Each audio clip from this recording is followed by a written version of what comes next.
everyone. Welcome to the Northland Artists Conversation. My name is Mark Kelly. Thank you very much for joining us for this podcast. It's really good to have you. If you're new, thank you very much for checking us out. We really appreciate it. And if you're an existing listener or viewer, thank you very much for coming back and keeping up to date. We've had some amazing guests, and this guest is certainly no exception. June Pitman, man, it was she was so cool and so much fun, man. We there was a lot of laughs through this podcast, and it was so good.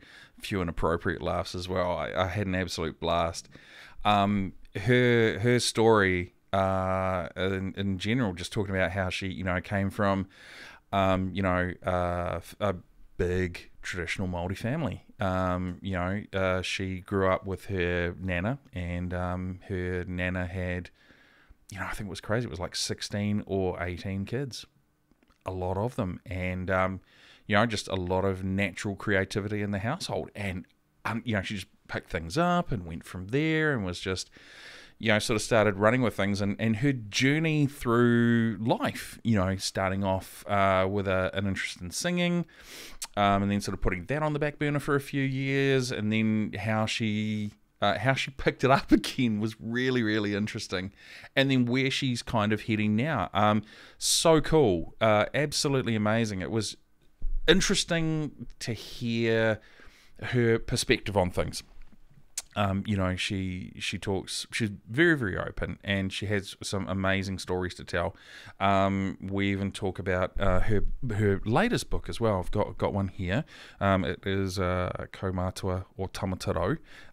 We talk about that in the podcast as well, and super cool. And she was just amazing. So much laughter.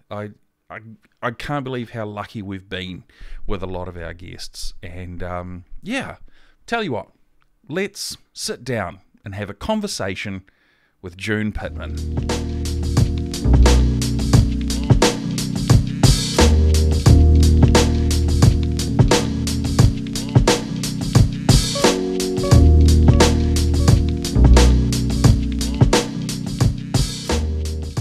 I'm going to make sure I get this right. June, now, because I thought it was just June Pitman, but it's June Pitman-Hayes. Actually, it's many things. It's many things? Yes, so I'll explain a little bit about my multi-named Your names. Multi-named names, yes. Yeah. Pitman is my family name. Yes. Mm-hmm. Hayes is my musician name. So June Hayes? Yes. Okay, yep. Put them together because I wanted to, as June Pitman-Hayes, because when I became a writer, I thought that I needed both my family and my music family to get that I'm one of the same.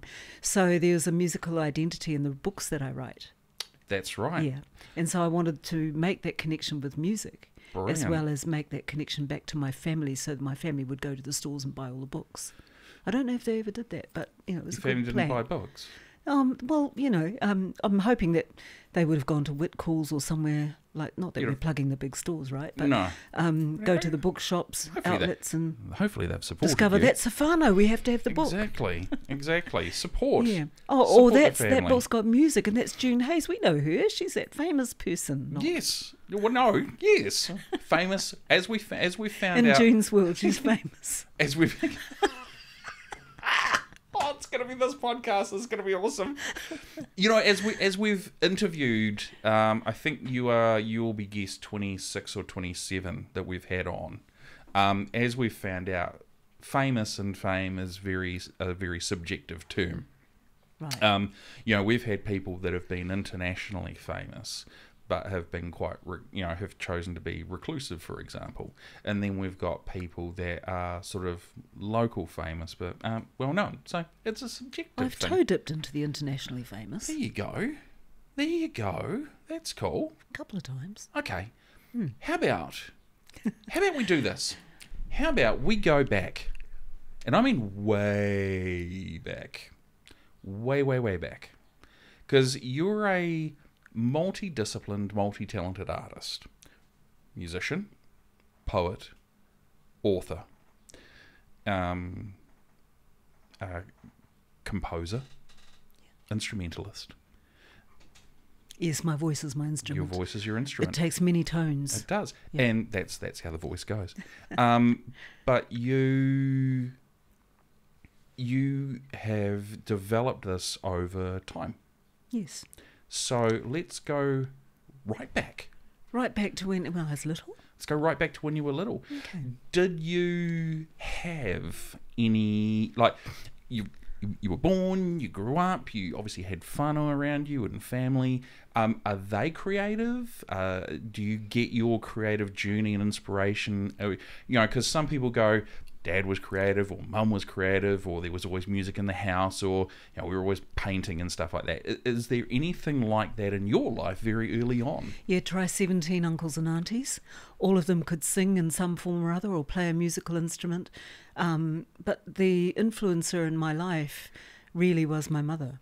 Okay. And so if you can imagine, out of 18 children that my grandmother had, 6 of them were girls. 18. And all the rest were boys, and they were Right. great party animals, And so back in the day, and this is in Whangarei at Tamaterau, back in the day, the house was all my grandparents' house or my grandmother's house where I was raised. Yeah. There was always something going down there, and Yeah. usually it involved music. So I'd have people around me that could, they could pick up a guitar or a ukulele, or one of my uncles played. What do you call those squeeze box things? Accordion. That's it. Yeah, Weird Al squeeze box. Yankovic Yeah. made those popular. And he could yodel, and so there was always this constant stream of Wow. family members coming in, and if there was a guitar or a ukulele, Yeah. most often there was ukulele in the house. Oh, okay. And or several of them. Yeah. And if they all came home for a party, oh my God, I loved it. So it naturally, sort of a large family, but Yeah. a very large creative family Yeah. where creativity and artistic expression is always there. Yeah, well, I call myself a bit of a wildling child. Is that the right? Or, I a don't know. You're wildling telling child, the story. because I was raised by my grandmother. Yes. I mean, she had 18 children, but she also raised 3 mokopuna. Okay. I was the youngest. Yeah. And I remember this, relations would come, and sometimes they'd come and stay for a few days, and there'd be people sketching on the beach, so the artists in the family would come, Yeah. the women would come, and they'd end up in doing sewing and things like that. So I got a love of fashion design, which I Really? dabbled in a Yep. little bit. Nice. And that was constant until I was 12, and then everybody left. Everyone left, and I brought myself up from 12. So wait, what? You hang on. You raised yourself from the Pretty age much. of 12. Yeah, because all of a sudden everybody had left, and I was Yeah. left with my old grandmother, who was 80-something by then. She was Right. 83. Okay. And an uncle who had come home to look after the property, who was always working. Okay. Yeah. And my mother had moved away into town, and my sister had gone down to Auckland, and so I was the only one there. And so from 12, I pretty much brought myself up. Okay. But I had this grounding in all kinds of creative modalities, if you like, Yeah. from Yeah. working with knitting and sewing and art, and I don't know. But I was a wildling, or free range kid. That's the term. Free range. Free range Yep. kid who got to wander in the ngāhere, in the bush, and Yeah. then explore the beach out, because we live right on Yep. the beach. Yeah, that's the Tamaterau part. So I learned how to forage really well out of the ocean and out of the bush. What were your... Now, it's interesting. As a free range child. Free range child. Free like range. eggs. Like eggs. What were your teens like then? Because that's Pretty restrictive. Really? Because I was going to say Yeah. the teens are kind of where the wheels can come off. Yeah, no, I was kept hidden Really? away a little bit protected. So Okay. and because we lived out there, Yep. and there wasn't any getting into town wasn't that easy. Yeah. And so I feel I was a little bit sheltered in that. Right. So, and I've lost my train of thought where we were going with that. Being a free range child, Being a free- teenage yeah, years, teenage bit years, sheltered. yeah. Yeah. So I do remember going, being part of things like getting picked up by one of my relations that lived down the road, and Right. who would take us, Yep. bring us into town to Yep. play I think I was in a marching team once called the Jubilee Guards after the old park that's no longer in Whangarei. Oh, right, okay, yeah. Where they used to have greyhound racing. Yes, I remember that. So one of my relations set up a marching team, for example, and all of a sudden we became the Jubilee Guards and wore these cool boots and, Oh, wow. little yellow skirts and big kind of... The big hats. Big hats. Yeah. Yellow and black. Yep. Yeah, so there were things like that. And in teenage years, I would come up to the netball courts at Kensington Park. Yes. It used to be a race course and then changed there. And sometimes I'd meet people and get waylaid. My ride would leave and then I'd have to hitchhike home, get into a huge amount of trouble. But I could imagine. Yeah, so there was a little bit of the rebel in me. Yep. A little bit. Yeah. But it was really interesting because I didn't think too much at that time that I was 12 and I was bringing myself up. I didn't really... I just thought, well, you thought that's normal, right? This is normal. Yeah, because that's all you know. Yeah. And so when I got to high school, and music is always there, a guitar came. A beautiful guitar arrived in our house, and I was told not to go near it. Well, Of course. Yeah, so I went near it. Fiddle fingers, yep. Yeah. My son's the same. And Absolutely. tried to teach myself how to play the guitar. Yep. I still only know 4 chords, but it gets me through. What are your 4 chords? I have no idea. I'm play by ear. Okay, right. As long as it sounds all right. It might not necessarily be in tune, but it sounds all right to me. Brilliant. It's the same with the ukulele, Yep. My dog has fleas. Yep. Yeah, so I tune my ukulele to that. Okay, yep. Rather than going a G or whatever. Yeah, here's a G and here's a D. That sounds right. Yeah, absolutely. And if I can play and it sounds all right with what I'm singing along. Yep. Who cares? Yeah. I think that's how alternative... I can pretty much hold a tune, so I know if the ukulele's not up to scratch. Yeah, I think that's how alternative tunings are born. Someone just going, I'm just going to turn a string. Yep, that sounds good, off we go. So you could say my musical career grew very organically out of all of that sort of thing, But I do remember in my teens, there I was in the lounge, in the sitting room. Yep. Yep. And the sitting room sort of had a door that opened up to the veranda that looked out over the ocean. Anyway, I'd forgotten I'd invited some friends around this afternoon, and there I was, strumming away, doing my best Janis Joplin rendition. Oh, really? Yeah, Goodbye Ruby Tuesday. Yep. Wonderful song. Yep, know the belting song. it out, because Yep. my grandmother's in the other room. She's old and probably losing her hearing. Yep. And it was just me, so I'm belting it out. And next minute, in the doorway, all these friends arrived, and I was like, so embarrassed. Yeah. Yeah, so I was very shy, I was sort of in my little wee... Well, you're in your bubble, right? I was in my bubble. Yep. Yeah, I was Yep. isolated quite a bit. And Yeah. Where'd you go to school? Where'd you go to high school? Whangarei Girls High School. Oh, okay. Yeah. So you'd get I went there to eat my lunch. You'd I went to eat my lunch, and I was a drama kid, so I went there to eat lunch and watch films during lunchtime. Yeah, but from music, my main influencer at Whangarei Girls High School was Miss Arkenval. Miss Arkenval? Miss Arkenval had a head of wiry, curly red hair. Yes. Yeah. Yeah. And she loved classical music. So she introduced me to Rachmaninoff and Johann Strauss, the Blue Danube Waltz, things like that. But she also had a groove on for things like the pop stars of the day, so Simon and Garfunkel and all of those pop groups. The singer-songwriters. Yeah. So we got this great mix of classical music through Miss Arkenval and also this pop layer, which was really fun. Yeah, and they're quite they're sort of diametrically opposed, aren't they? Yeah, and they are. you can sort of find a middle ground, and they meet. Yeah, they do. Which is, I think, very cool. Because that would have been the 70s. Yeah, that was the late 60s, 69, 70, 71. Yeah, 70. So that's the sort of time of like. Simon and Garfunkel, the Monkees, Harry Nilsson, the Cowsills, David Partridge, the Partridge Family, the Carpenters. Oh yes, but there was Janis Joplin and there was Jimi Hendrix and we got to explore some of that too. And so I thought then, right, and Mungo Jerry. Do you remember that? Mungo Jerry sang. In the summertime, when the I know that song. As soon as you said the melody for "In the Summertime," I was like, I know the song. Yeah. And it was the time where musicals were starting to hit. Like Superstar. Yep. And Hair. Hair. What else? I went to Hair. My sister bought me a ticket. And Oh, I caught really? the bus down, yeah. To Auckland. Yeah, and Oh, nice. she was living in a hostel down there. And so we went to see the musical Hair. Yeah.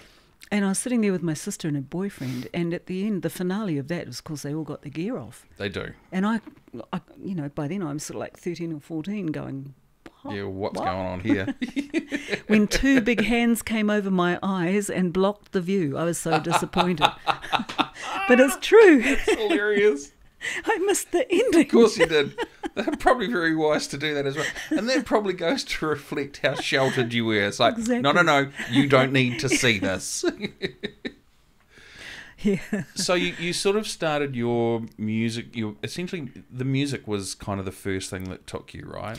Yeah, it was. And I think that through high school in particular, because of Miss Arkenval, I joined a little group of us we're a little bit rebellious. It's a girls' school, right? And Sure. so I had to make our own fun. And there was a sort of a group of girls that would meet and write songs at lunchtime in the bike sheds. Mm-hmm.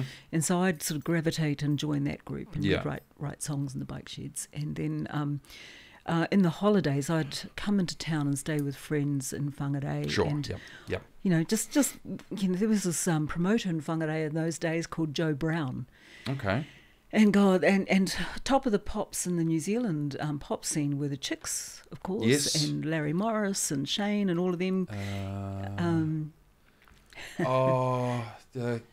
He sang the song "She's a Bod." Ray Columbus. Yeah, There we go. Wasn't really particularly a fan of Ray's, but Larry Morris and Shane and all of those guys were, Yeah.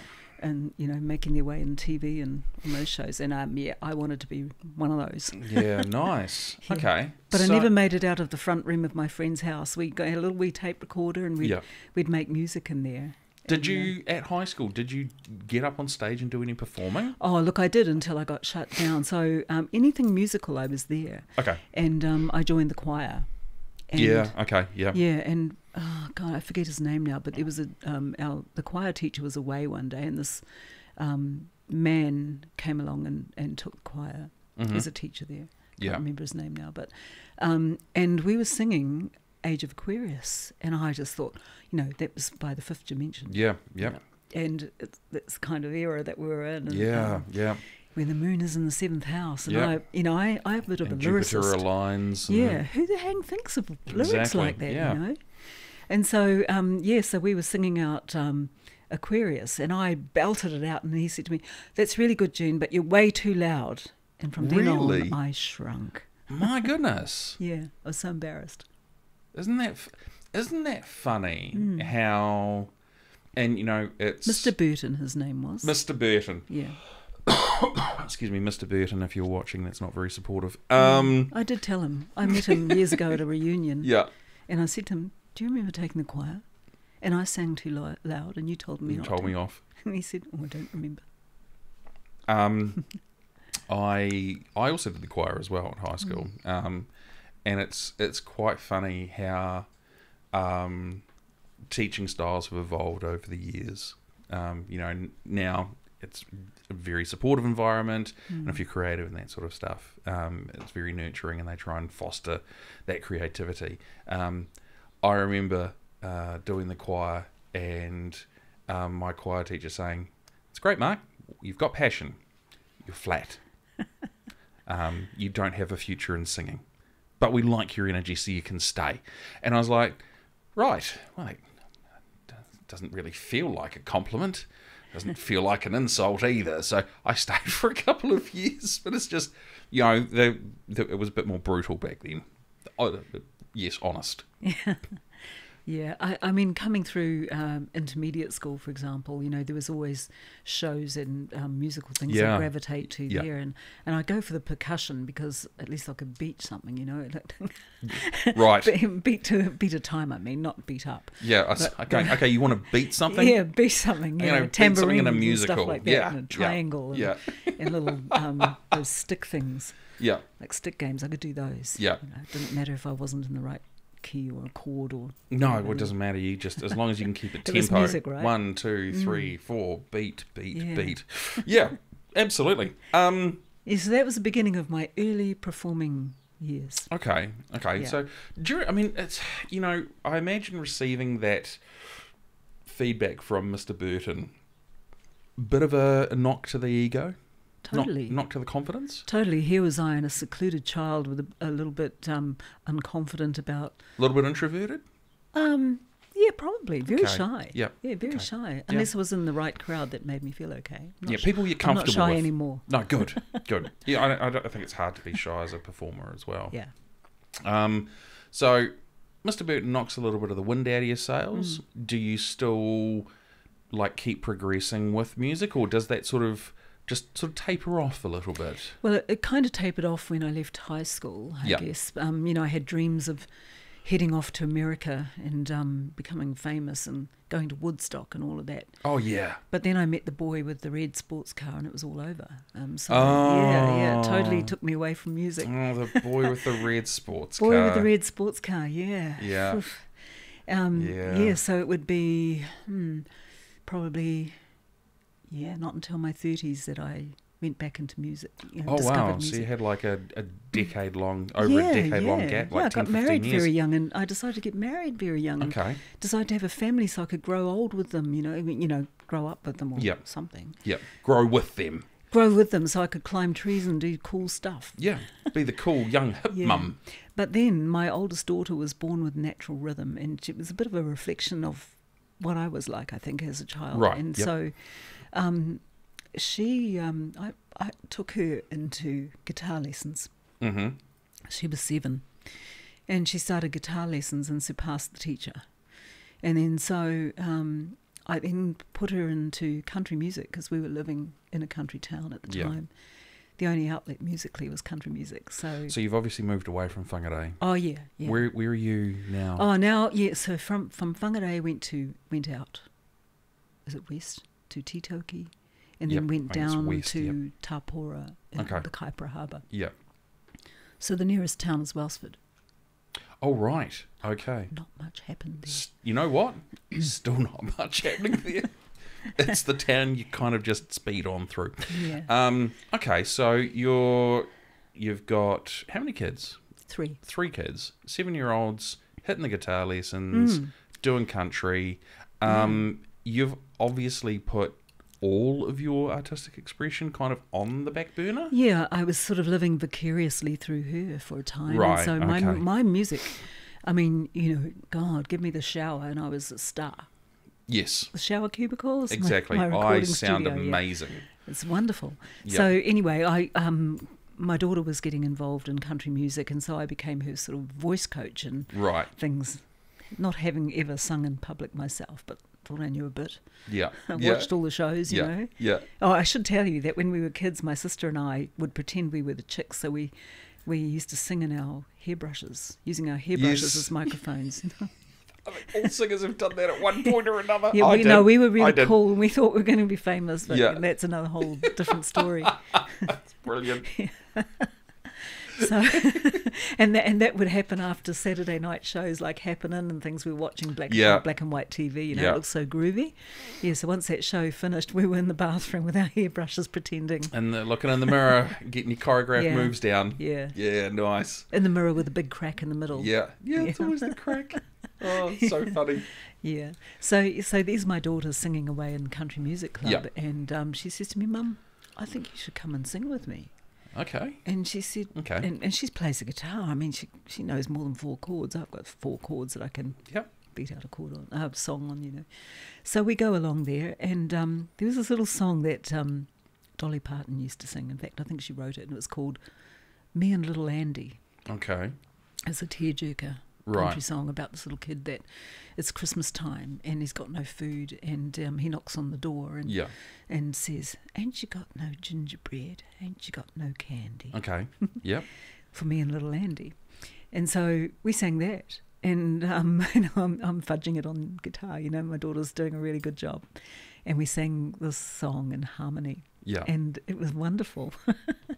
So we did that a few times at the Country Music Club, and they said, "We didn't know you could sing." And I, no. It was like a hidden talent. You know, and then she saw an advertisement in the local newspaper saying that, there's going to be this musical theatre and they're looking for people to audition. Yep. It's going to be a musical showtime, okay, it's called. So why don't you come and audition with me, Mum? So off I go, and I had my best Barbara Streisand tucked under my under my shoulder. If you're going to go strong.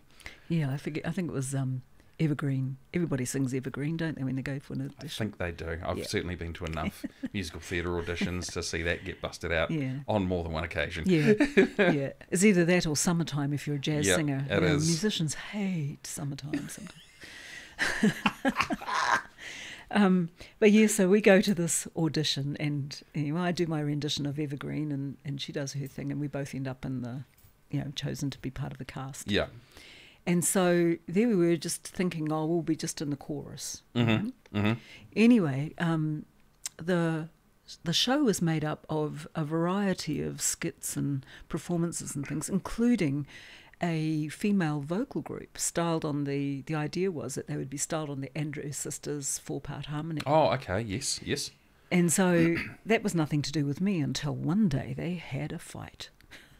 The 4 vocalists had a fight, and one of them decided, I'm walking. That's it, I quit. And so she left. Yeah. Excuse me. Yep. So in the meantime, I've been practicing this duet. I know him so well from chess, the musical chess. I love chess. Yeah, so I got to do the Elaine Barbara Page. No, Not the Barbara Page. Dixon. Right. Barbara Dixon. Okay. Harmony, which was great. Yeah. And the other lady that got the Elaine Page part was dark-haired and I was blonde. Mm-hmm. So I suggested that, we could dress up like chess pieces. I'll wear a black frock. Oh, and yeah. you can wear a white one. And Definitely. we'll sit back to back on stools. So that's what happened later on. But anyway, so we were, I was chosen to be part of that duo. Mm-hmm. And then this fight happened. And then someone said, can you read music? I said, no. Can you learn off a tape recording? Yep. Yes.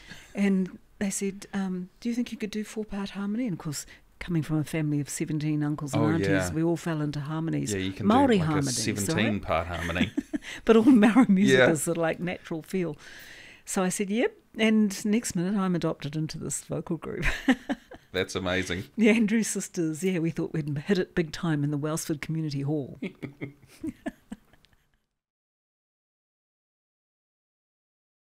The Northland Artists Conversation is proud to support Te Kōwhai Print Trust. Te Kōwhai Print Trust are an amazing organisation that are located on Selwyn Ave in Whangarei. Te Kōwhai Print Trust do such amazing things as being a workshop and educational facility in fine art printmaking, as well as keeping a nationally significant historical archive of fine art prints. These guys are absolutely amazing. I had a chance to meet up with them last year, and the work they do is so incredibly cool. It's just amazing the types of things you can do, from like screen printing to lithography. Absolutely unreal, and it's so much fun as well. So Northland Artists Conversation are incredibly proud to support Te Kōwhai Print Trust. So you've been on stage, you've done the duet, I know him so well, and then you almost have to then get out of that costume and then get ready for the next performance, or is it the other way round? Yeah, kind of like that, depending on where you were scheduled in the show. Okay, yeah. But talking about getting out of other costumes, I suppose that's a good segue into where that all ended up, and that was that.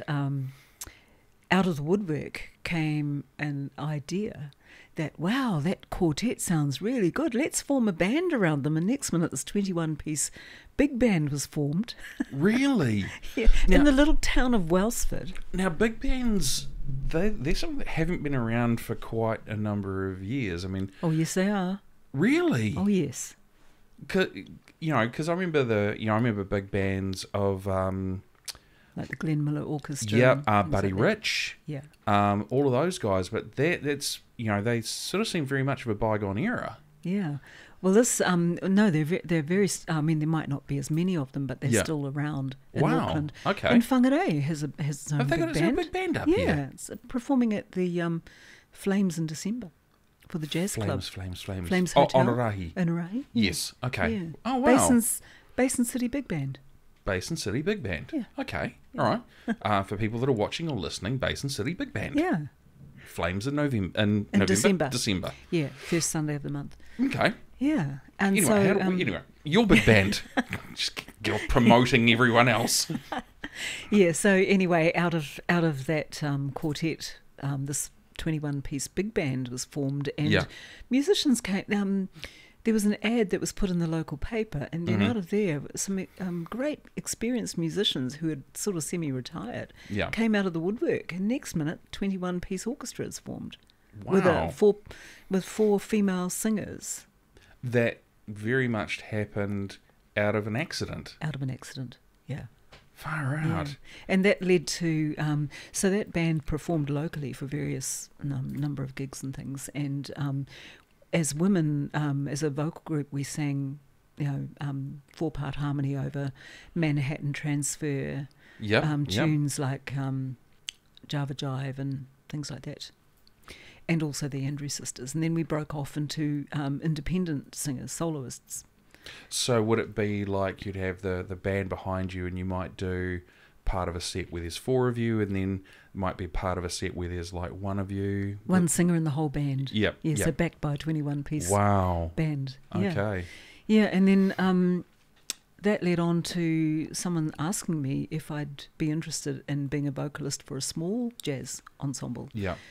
And jazz hadn't really been a feature in my life then. I liked all forms of music, including country, rock, and all sorts of things, but the idea of jazz, I kind of got it, and just the way it's you're able to free fall over jazz a bit more, have a bit more license to be creative, and although it's taken me a long time to feel comfortable with, understanding the concept of holding back, sitting off the beat, just relaxing, and and that's where jazz, it's not sort of syncopated like most music is. It's not as heavily structured either, is it? It is heavily structured, but it's more of a laid back. It's all about the timing. Okay. But where to sit. Yeah. The lyric on the timing. Yeah. I never. It's funny. I never got into jazz per se, like Miles Davis and that sort of stuff. I discovered a jazz guitarist by the name of Alan Holdsworth, who was very freeform, and he inspired a Swedish metal band called Meshuggah, which there's probably a high chance you haven't heard of them either, but that's okay. But their music is all based around odd time signatures and playing, off 4, or not having a particular, not knowing where 1 is. So for me, that's kind of about my jazzness. It's about as much as I know. But I mean, having gone and seen some people, we were talking about this before. The bar in Auckland. Now, what was that called? Can you remember? The London Bar. London Bar.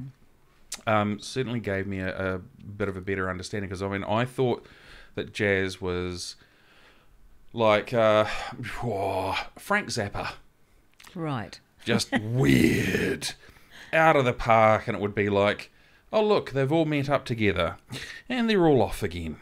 And as a singer, I would listen to that and think, okay, that would be nightmarish. Yeah, improvisation. Hey? Yes.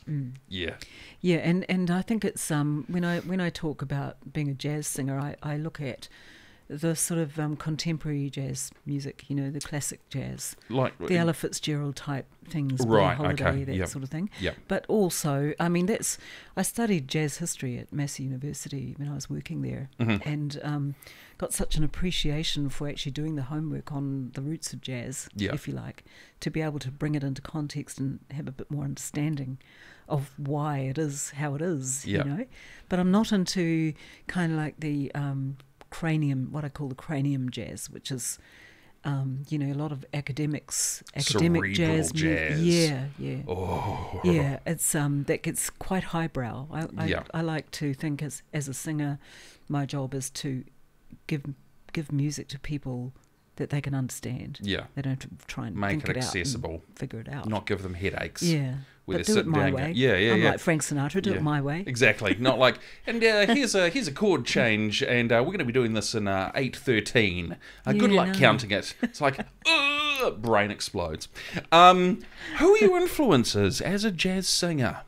Like, who are the people that really made you go, yeah, I get this, I like this?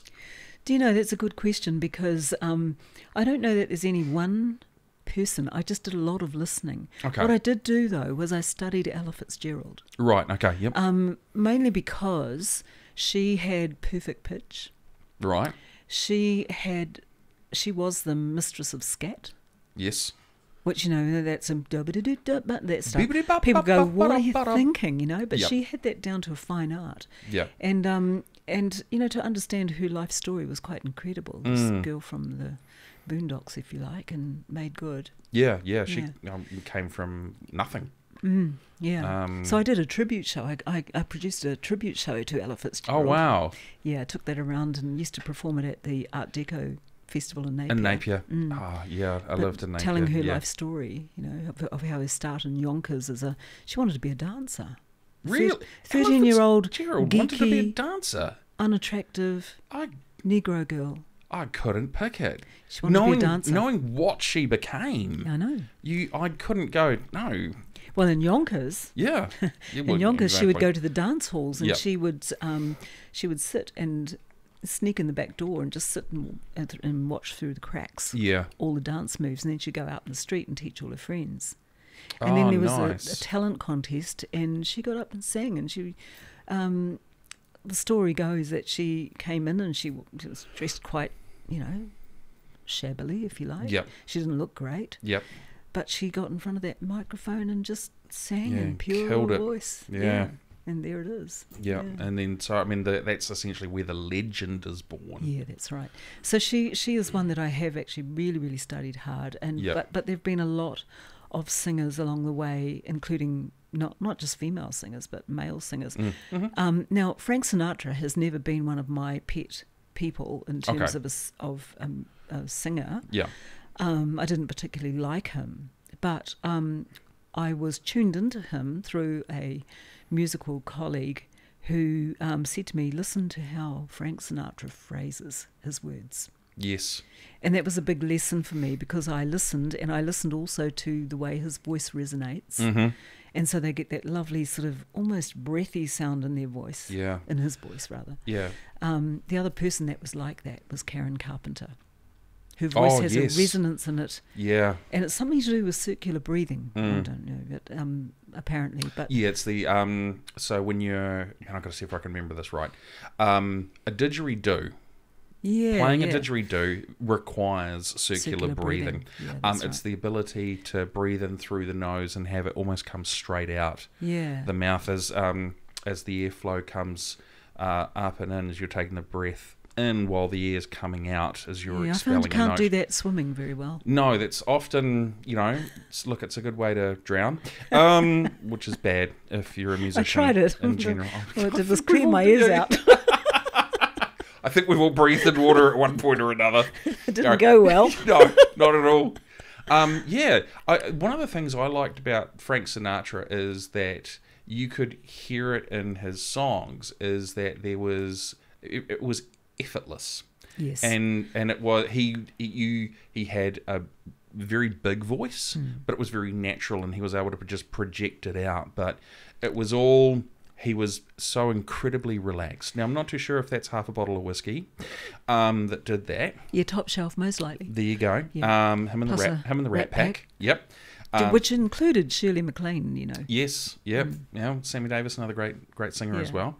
Shirley MacLaine was the only female allowed. She was. She was. Yeah. But I found his style of singing to be effortless. And you see a lot of singers that are very technical based, and it's all about, if I'm about to do a big note, I must stand and have the correct posture. I must open up my diaphragm and expand my chest and allow the resonance Too much chamber thinking to. going on. There's a lot of thinking. It's just like, no, just sing the note. Yeah, and the other thing about him was he had really good diction, so you could hear the endings of his words, and that's really important to me. Yeah, is being clear, not mumbling. Enunciation. Yeah, that's it. Enunciation.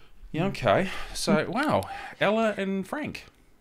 Ella Ella's more as well. so, but Yep. there's, there are things that, I learned to really appreciate Frank and his musicianship. But, there's just a Peggy Lee.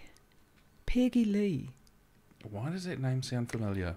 Fever in the morning. Fever when you hold me tight. Right, she was a brilliant songwriter, but she had that. And Julie London.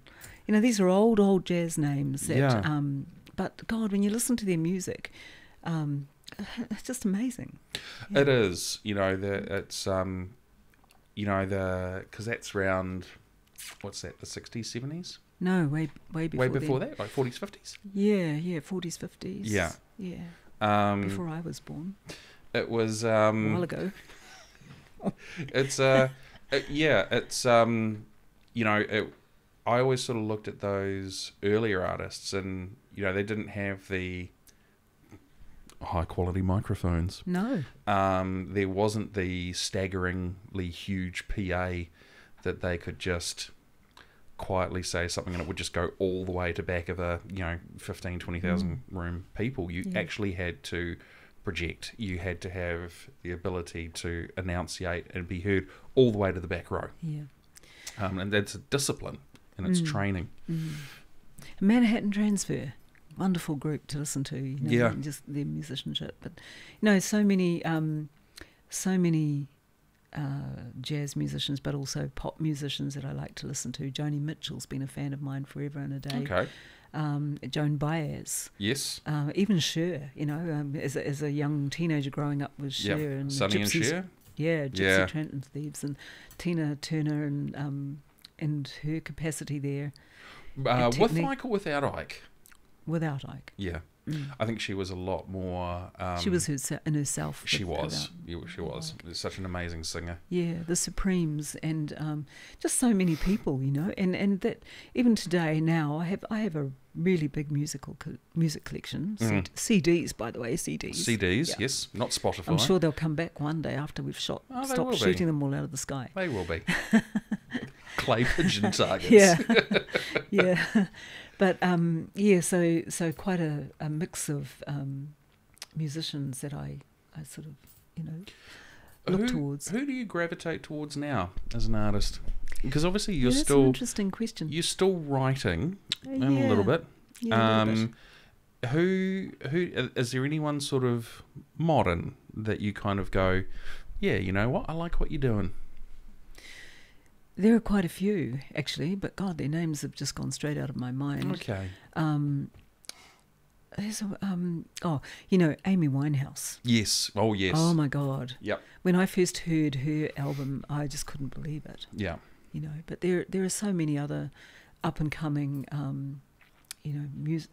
women, men, singers out there that are making real strong inroads, aren't they? Yeah, but I can't rattle off their names right now. That's all right. I want to say Julie.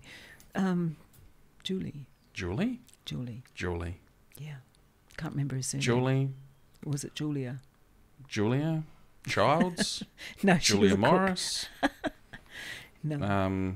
Julie Andrews? The Hills Are Alive with the Sound of Music? I don't know. A long time ago. We've got options. Ed Sheeran. Oh, right. Ed Sheeran. I like him as a lyricist. Yeah, he's very good. Yeah. He's very good. His music's not, it's not my cup of tea. Yeah. I did like the collaboration he did with metal band Bring Me the Horizon when they covered his song Bad Habits. Julia Deans from Fur Patrol. Julia Deans. She's a Kiwi. Yeah. I like her music. That's Julia Deans from Fur Patrol. She wrote Lydia. Yeah, so she's solo now, isn't she? Yeah. She's been solo for years, and she did musical theatre and stuff like that. Yeah, she's good. Wow. I haven't heard that name in ages. Yeah. I tell you who else is a New Zealand jazz singer is Whirimako Black. Yeah, Whirimako is she's from the Bay of Plenty. Yeah. And she's a wonderful Māori jazz singer. I was going to say, I know that name as well, but I'm just trying to pick how I know it. Yeah. Yeah. No, that's cool. But you're not just a musician. And I say that, I'm going to put the notes down, by the way, people, because you're also an author. Now, we have this book here, but this isn't the starting book. No. You wrote on a whim, because it was something to do, you wrote a kid's book. Shall I tell you how that goes? And then let's hear that story, because I think that's a really interesting story for someone who as a musician. And now as a musician, obviously you write lyrics, right? Yes, I love the written word. Yeah. Yeah. So you're a wordsmith. I'm a word June. Yeah. A word. A word June. Word June. June? Word June. Word June. Yeah. Okay. Man, Andrew, this is going to be another one of these words that I just screw up the whole night. Now, the rest of the podcast It's just word with my name on the end of it. Word June. Yeah. Okay. Of course it is. I didn't put that together. I was like, oh, yep, that makes sense. What's the story about how you got your first book published and how you became an ambassador? Well, I was floating around a little bit, but homeless at the time, not quite sure where I was going to end up. And I ended up in this fairy tale little former school called the Happy Rainbow School. And it was kind of like going into Hobbiton. Sorry, this is a big story. I don't do short. Happy Rainbow? The Happy Rainbow School in Silverdale, Wainui, Silverdale. Right, okay, right? okay. And a school that was no longer a school, but it was built in the way the Hobbit houses were built, with earth wow, okay, earth right. roofs, Yeah. with plants on them and things. Yeah, okay. In this lovely big area, with a little, lovely little picturesque stone bridge and lots of big trees around beautiful wide open spaces. Yep. Anyway, the school had been sold to the Runanga, and they were leasing out the buildings, and this was at a change in my life, and I needed somewhere to live, and someone said, go and check this out. Going through a transitional period. That's a good one. And thank you very much. There's been a few of those. A few more to go yet. Yeah, definitely. Yeah, so I ended up renting this little classroom. Okay. And which I called the Earth Roof Cottage.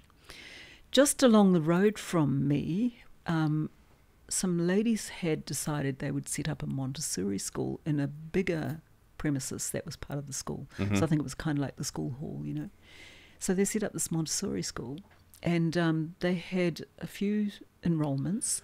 All of the children were ADHD or, something very special. On the spectrum of some sort, on the spectrum of totally over-intelligent. Yep. And they found out that I was living next door and that I was a bit of a singer, and I also was a bit Māori.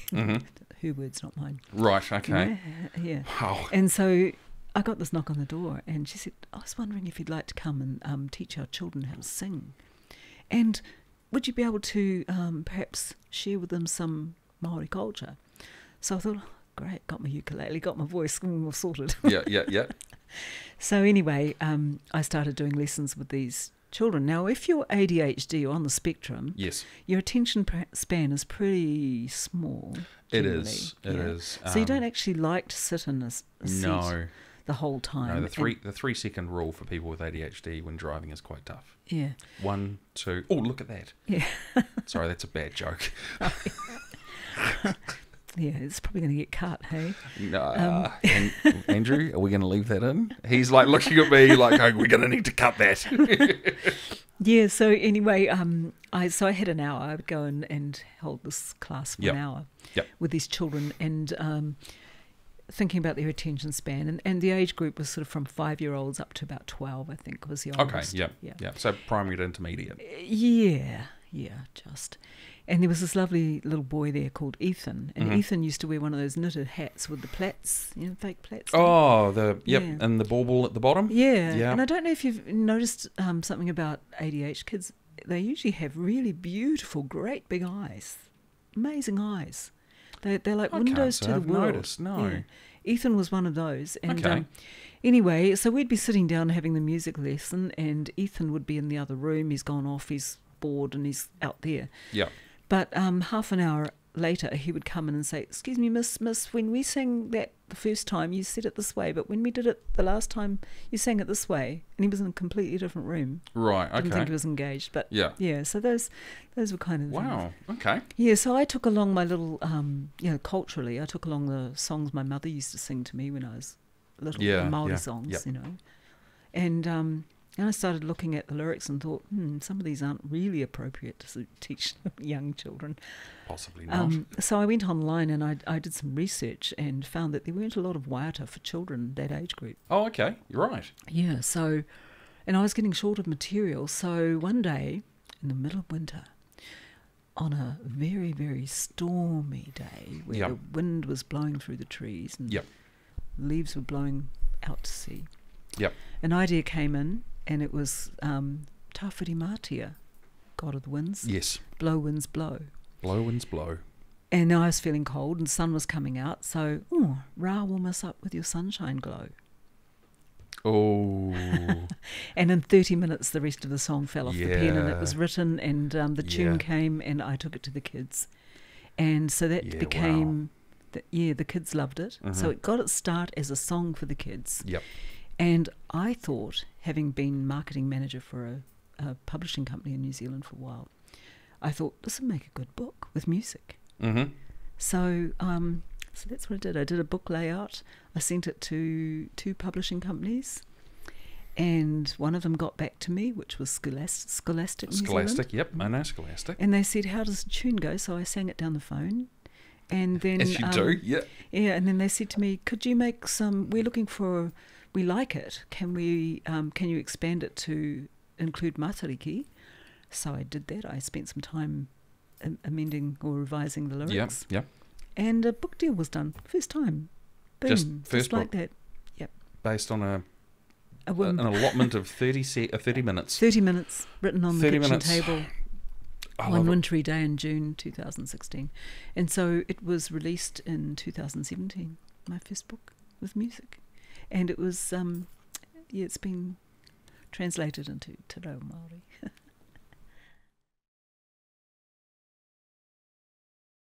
So here you are, first time really sort of writing anything with I think with the intent of publishing, if possible, right?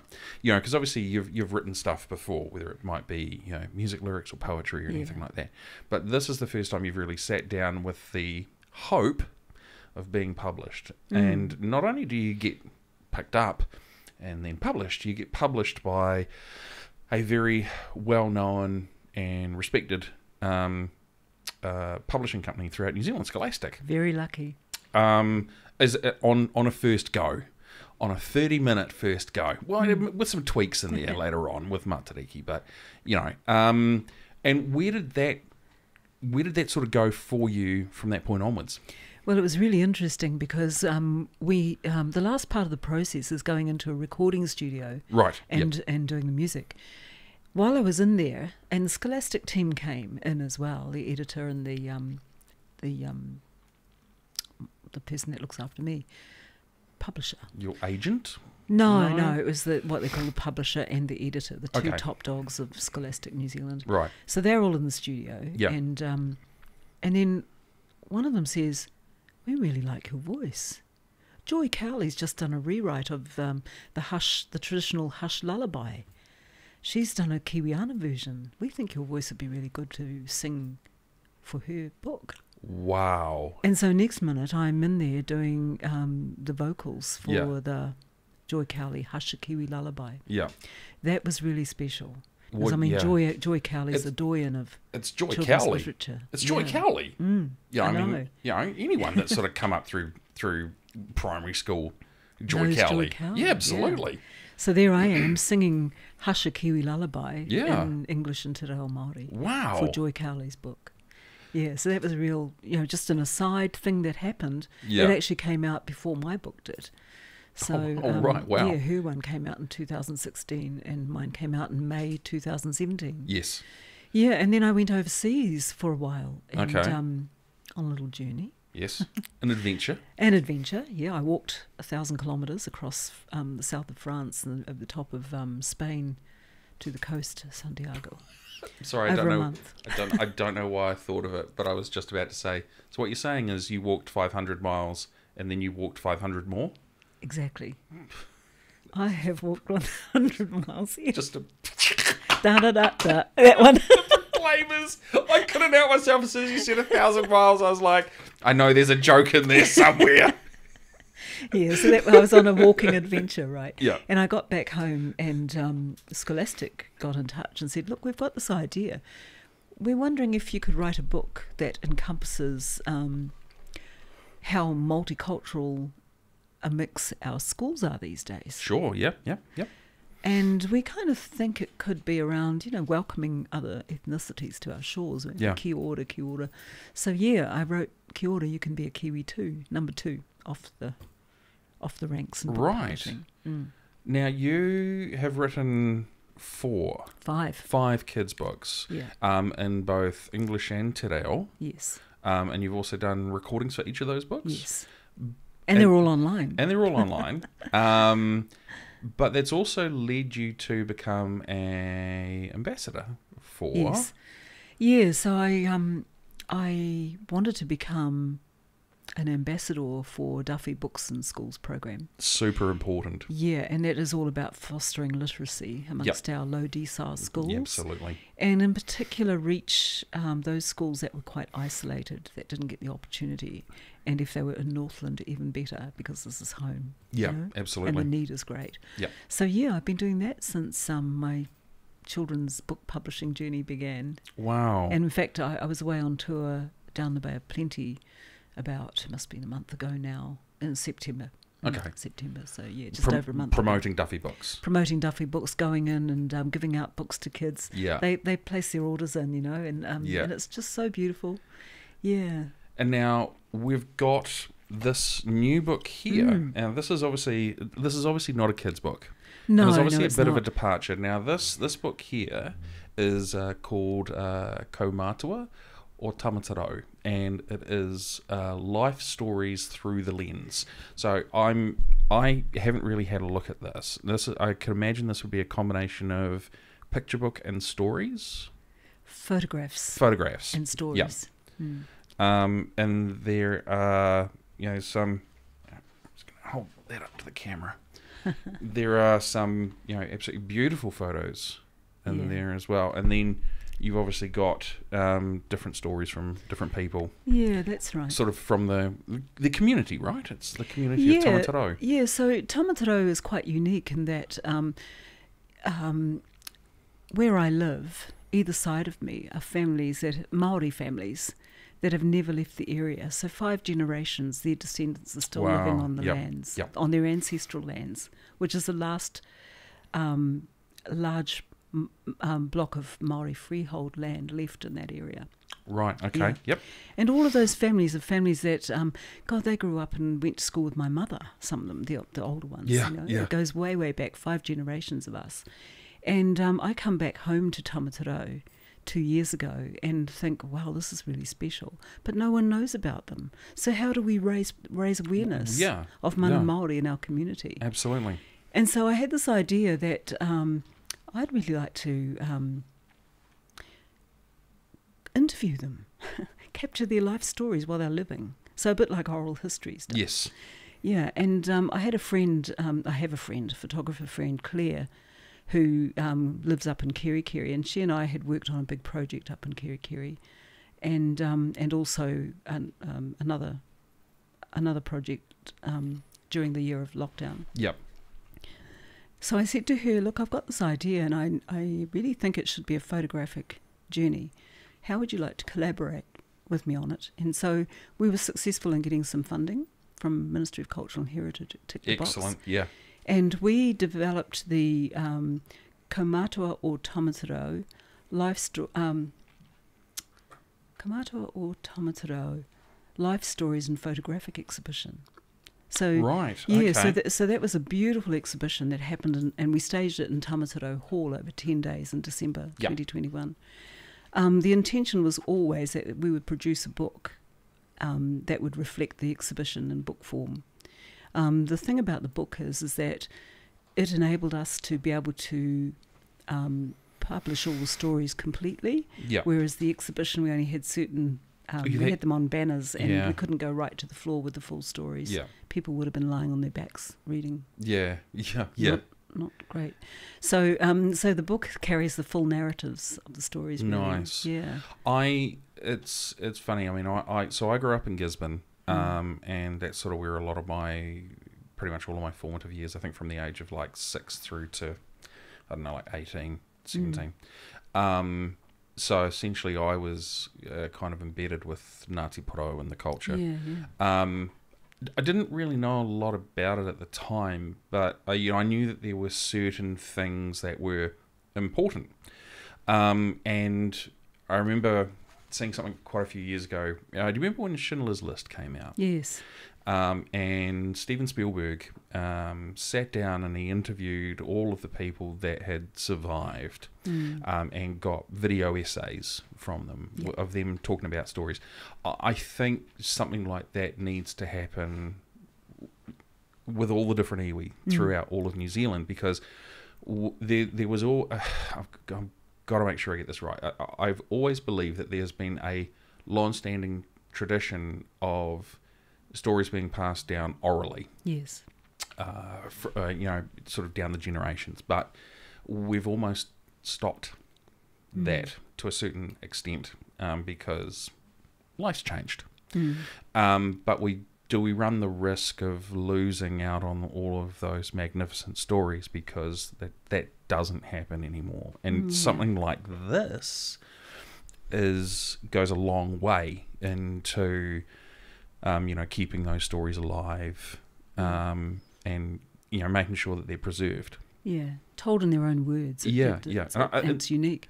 I think that's the most important thing as well. And told while they're alive, so they can get to enjoy sharing these stories. There's some really funny anecdotes in there, but of growing up in Tamaterau and the things back in those days before there were proper roads and things like that. It was really funny. So I, when you brought this out before we sat down, this was an amazing idea, and this is really cool. I'm gonna hold it up to this camera here.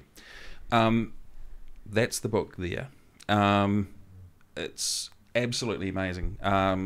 I even had to ask where Tamaterau is, because now, for those of you that don't know, you have Onarahi, and you get to the roundabout just past the New World. You either go straight ahead to the Onarahi airport, or you go down heading towards Pārua Bay. That's it. And it is... you have, is it Waikaraka? Waikaraka, and then Tamaterau. Yeah.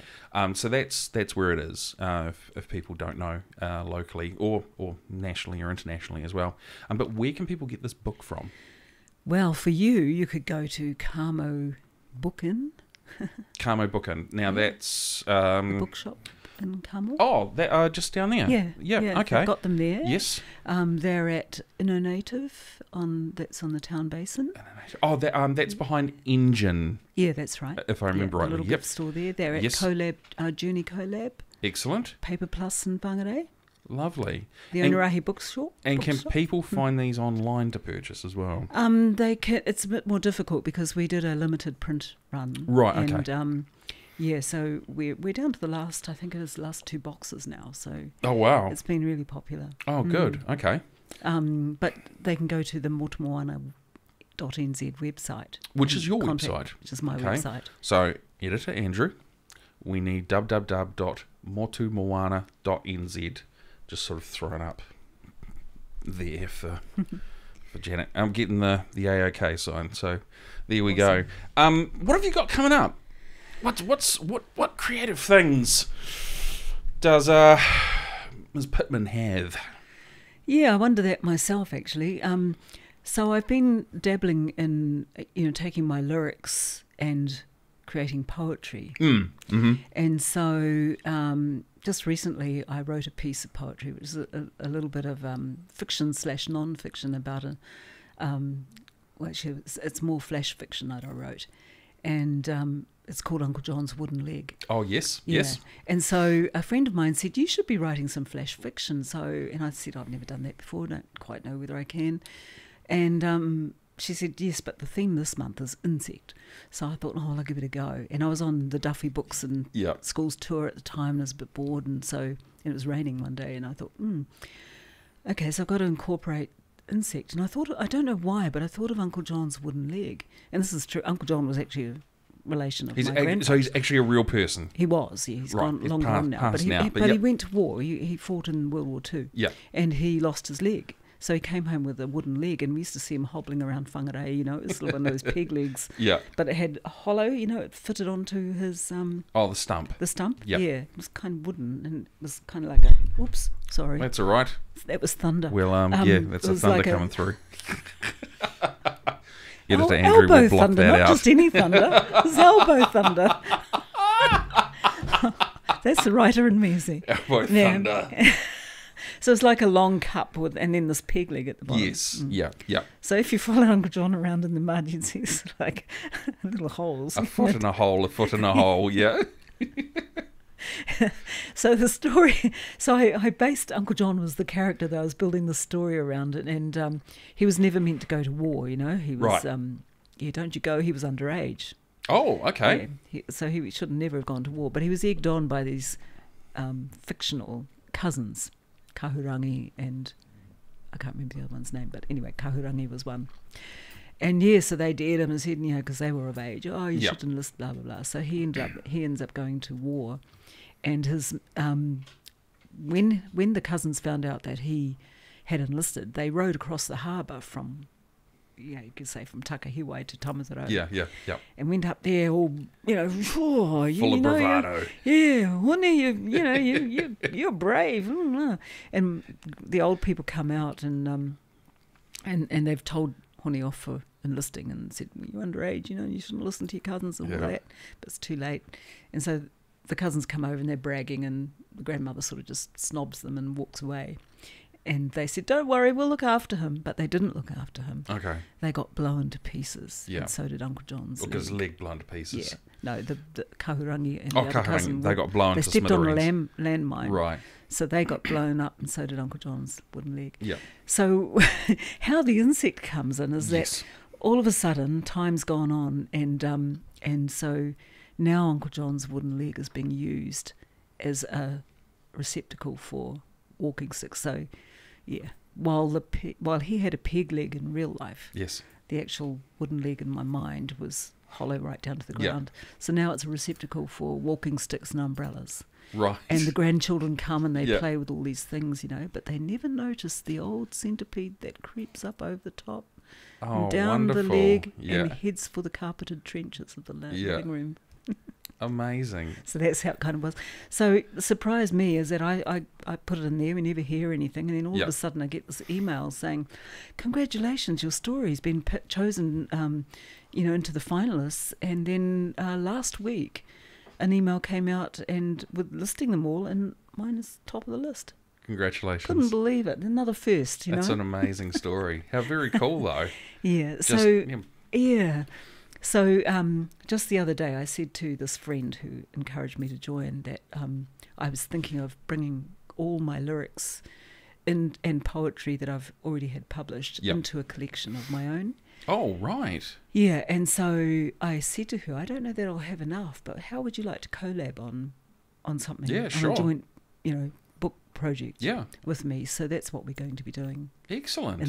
We've given ourselves 6 to 8 months.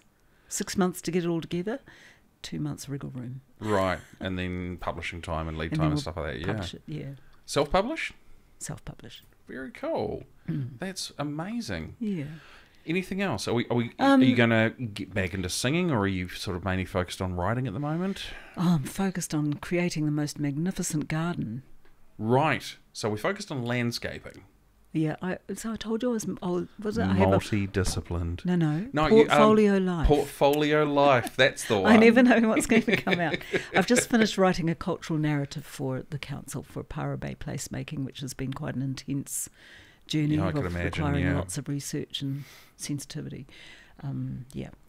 And so I'm not quite sure what the next thing is, but there'll always be something. There'll be something. Yeah. Look, we would love to have you back on when the book comes out. Yeah. So we'll say. I've got my canvases. I do a bit of painting and I like photography. And I've got all those things here, but I don't know what to do first. So many choices. I know. Spoilt for choices. I know. I tell you what, it's a good way to be for a creative. Yeah. I think I might. I think I'd like to write some more music and see where that goes. My music goes online, but it never makes me famous. I just do stuff and put it there. So it's not about. Probably fair to say it's not about making money for me, and I'm not going to be that famous person. on the big, famous big is famous subjective. dial. But I just like doing stuff with meaning. Yeah. Well, look, Yeah. in saying that, thank you very much, You're welcome. June Pitman, for coming in and sitting down with us. For me, it's always a pleasure, and I always learn so much from all of our guests, because I think everyone's got such a wonderful story to tell, and to have that opportunity for you to share that with the listeners and viewers, myself and Andrew, is a real blessing. So thank you very, very kindly. Thank you for the opportunity. Awesome. Thank you. There we go, everyone. June Pitman, man, like I said, super interesting. I personally, for me, I got a lot out of it from her. Hearing, it was interesting. There was a couple of different things that I found really fascinating.